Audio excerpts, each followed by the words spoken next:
ខ្យល់ត្រជាក់បាក់សីយំពីលើមេឃបងបាញ់ឆេះម៉ូតូរួចមកក្រុងចាំអូនមុខផ្ទះអាថ្មីស្បែកជើងស្អាតជាមួយម៉ូតូចេញដំណើរជាមួយគ្នាបេះដូងសប្បាយក្រៃលែងជីកាត់វាលស្រែបៃតងកាត់ស្ពានតូចលើអូ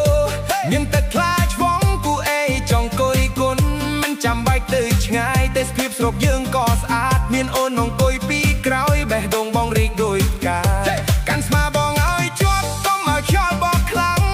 លើបត់បានតិចកុំភ័យឯណាអូនសប្បាយធ្វើឲ្យបងរីករាយតោះជិះម៉ូតូលេងឲ្យសប្បាយជិះម៉ូតូលេងនឹងបងឲ្យចិត្តសប្បាយណាស់ស្នេហ៍ស្នងខ្យល់ត្រជាក់បកដល់បេះដូងញញឹមដាក់គ្នាមិនចង់បែកឆ្ងាយម៉ូតូលេងនឹងបងឲ្យចិត្តសប្បាយណាស់ស្នេហ៍ស្នងថ្ងៃនេះមានតែអូនហើ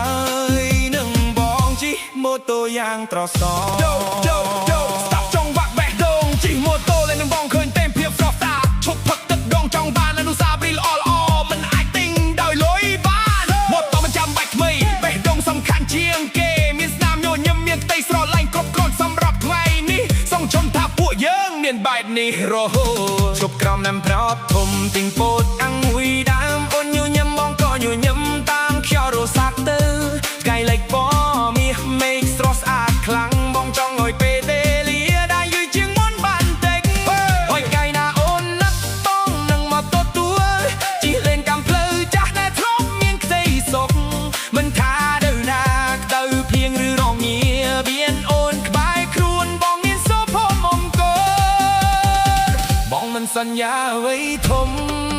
តែសន្យាថានឹងថែស្នាមញញឹមអូនរាល់